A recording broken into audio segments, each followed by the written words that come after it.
കലങ്ങിമറിയുന്ന രാഷ്ട്രീയ കാലാവസ്ഥയിലാണ് സഭാ സമ്മേളനം ഇന്നു തുടങ്ങുന്നത്.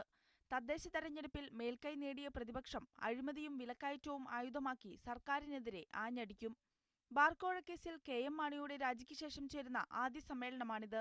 മാണി രാജിവെച്ച സ്ഥിതിക്ക് ഇതേ ആരോപണം നേരിടുന്ന മന്ത്രി കെ ബാബുവിന്റെ രാജിയായിരിക്കും പ്രതിപക്ഷത്തിന്റെ മുഖ്യ ആവശ്യം.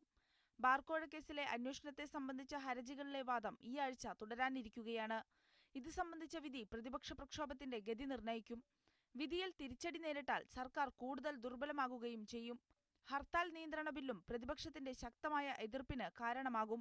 മലയാളം ഔദ്യോഗിക ഭാഷയാക്കൽ, റിയൽ എസ്റ്റേറ്റ് നിയന്ത്രണം, ഹിന്ദു പിന്തുടർച്ചാവകാശ നിയമം എന്നിങ്ങനെ മറ്റു നിർണായക നിയമനിർമ്മാണങ്ങളും സഭയുടെ പരിഗണനയ്ക്ക് വരുന്നുണ്ട്.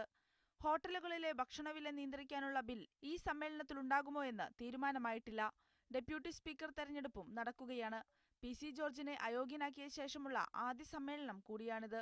മീഡിയ 1 തിരുവനന്തപുരം.